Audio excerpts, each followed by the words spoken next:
পারবো। তো আমি আজকে বানাবো হলো আমের ঝুড়ি আচার। তো এই আচারটি কিন্তু দারুণ হয় খেতে। তো ভিডিওটি প্রথম থেকে শেষ অবধি দেখার অনুরোধ রইল। তো আমি এখন আগে আম পেড়ে নিই, চলুন আমার সঙ্গে আম গাছ তলায়।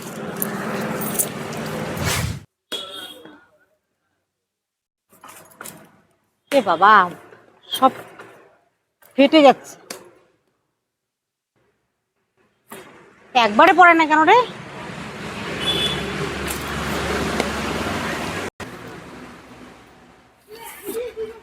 আমের আচার হবে। পড়ে যাস তুই? ব্যাং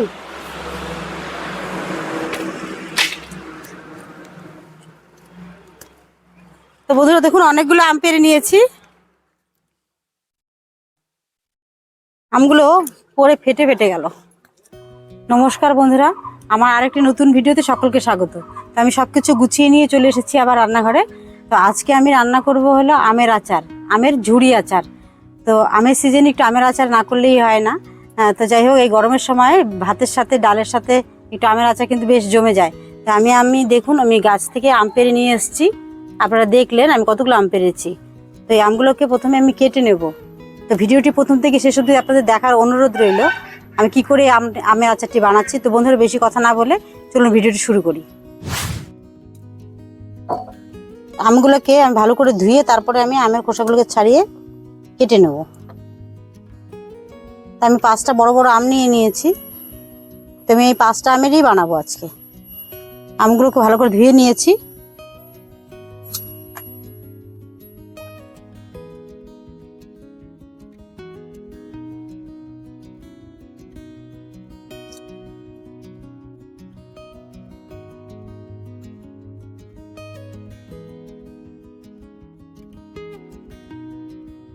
তো বন্ধুরা দেখুন, আমি আমের খোসাগুলো ছাড়িয়ে নিয়েছি। এবার আমগুলোকে আমি কেটে নেব।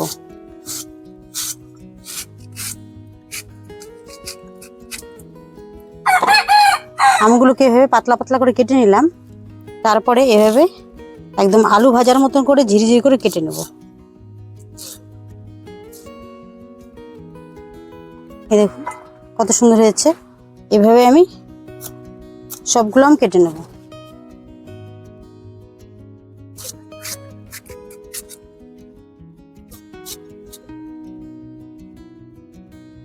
তো বন্ধুরা দেখুন, আমি আমগুলো কিন্তু কেটে নিয়েছি, আমের আটিগুলোকে ফেলে দিয়েছি। আমগুলো একদম আলু ভাজার মধ্যে করে একটু মোটা মোটা করে কেটে নিয়েছি। এবার আমি এই আমগুলো হলুদ আর নুন মাখিয়ে আমি রোদে শুকোতে দেব 3 থেকে 4 ঘন্টার জন্য। আমি এতে দিয়ে দিচ্ছি 1 চামচ হলুদ, আর দিয়ে দিব সামান্য শুকনো লঙ্কা গুঁড়ো। এবার এতে দিয়ে দিব আমি স্বাদ মতো নুন, বেশি পরিমাণে দেব না, অল্প করে দিয়ে নিলাম। এবার এগুলোকে খুব ভালো করে আমি মেখে নেব।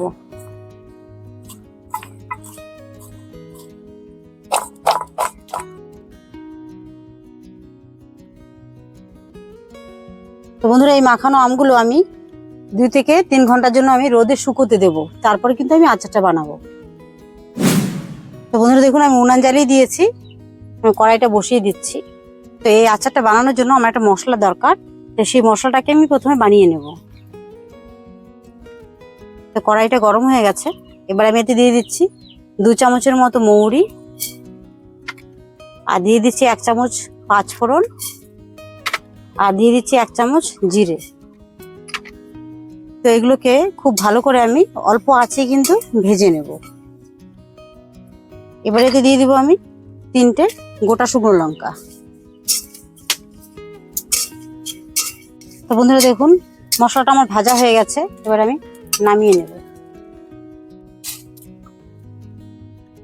আবারও কড়াই বসিয়ে দিয়েছি, কড়াইটাকে একটু মুছে নিলাম।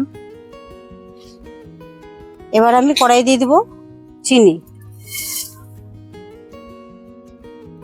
এবার দিয়ে দেবো সামান্য জল। জলটা দেওয়ার কারণ হলো নাহলে চিনিটা পোড়া লেগে যাবে, আর আমি অল্প আঁচেই চিনিটাকে কিন্তু ভালো করে গলিয়ে নেব।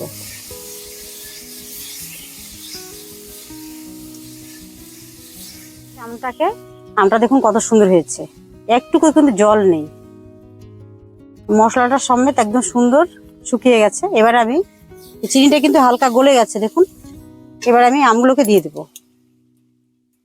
এই আচারটা বানাতে বেশি সময় লাগে না, চটপট বানিয়ে ফেলা যায়। আর এই আচারটা কিন্তু অনেক দিন আপনি ঘরে রেখে খেতে পারবেন, নষ্ট হবে না। আমি খুব ভালো করে কিন্তু নাড়তেই থাকবো, তা না হলে কড়াইটা লেগে যাবে নিচে।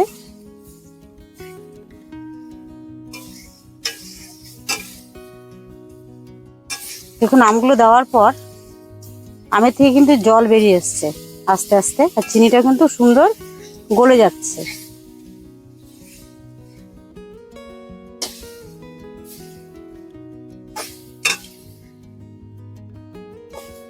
খুব কম আঁচে কিন্তু এই আচারটি বানাবো।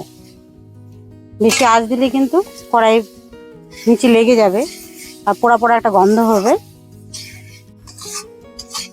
তো বন্ধুরা দেখুন আম থেকে জল ছেড়ে দিয়েছে আর চিনিটা কিন্তু একদম গলে গেছে। চিনির কিন্তু একটুকু দানা নেই। আমার আচার কিন্তু প্রায় হয়ে এসছে। আর অল্প একটু সময় আমি নাড়াচাড়া দিয়ে নেব। এইভাবে আচার বানিয়ে আপনারা অনেক দিন ঘরে রেখে খেতে পারবেন, আর খেতেও খুব সুস্বাদু হয় এই আচারটি। তো বন্ধুরা এবার সবশেষে আমি দিয়ে দেব ভেজে রাখা মশলাগুলো। আমি এগুলোকে কিন্তু বেটে নিয়েছি, ভেজে নিয়েছিলাম যে মশলাটা, সেটাকে আমি গুঁড়ো করে নিয়েছি। এবার আমি দিয়ে দিচ্ছি এখানে 2 চামচের মতো এই গুঁড়ো মশলাটাকে। এই মশলাটা দিয়ে কিন্তু এই আচারের সেন্ট দারুণ হবে আর খেতেও খুব ভালো লাগবে। দারুণ একটি গন্ধ বেরিয়েছে আচার দিয়ে। তো বন্ধুরা এই পর্যন্ত যে বন্ধুরা আমার ভিডিওটি দেখছেন তাদেরকে অসংখ্য ধন্যবাদ। আমার চ্যানেলটিকে এখনো পর্যন্ত যে বন্ধুরা সাবস্ক্রাইব করে উঠতে পারেননি সেই বন্ধুদের কাছে অনুরোধ করছি আমার চ্যানেলটিকে অবশ্যই সাবস্ক্রাইব করে নিন আর পাশ থেকে বেল আইকনটি প্রেস করে রাখুন। আমি যখনই কোনো নতুন ভিডিও নিয়ে আসবো সেই ভিডিও নোটিফিকেশন আপনার কাছে সবার আগে পৌঁছে যাবে। তো বন্ধুরা তৈরি হয়ে গেছে আমার ঝুরি আমের আচার। তো বন্ধুরা এই আচারটি হয়ে গেছে আপনি কি করে বুঝবেন? এই দেখুন আমি হাত দিয়ে দেখাচ্ছি, এই তার হয়েছে কিন্তু বেশ চিনিটা জাল হয়েছে আর আঠা আঠা হয়ে গেছে। তো এইভাবেই আচার বানালে অনেক দিন আপনি রেখে ঘরে খেতে পারবেন।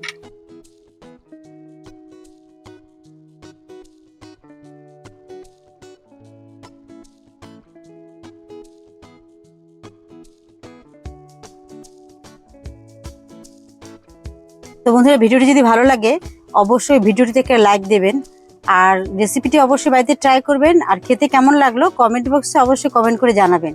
তো বন্ধুরা আপনাদের সঙ্গে দেখা হচ্ছে আরেকটি নতুন ভিডিওর সাথে।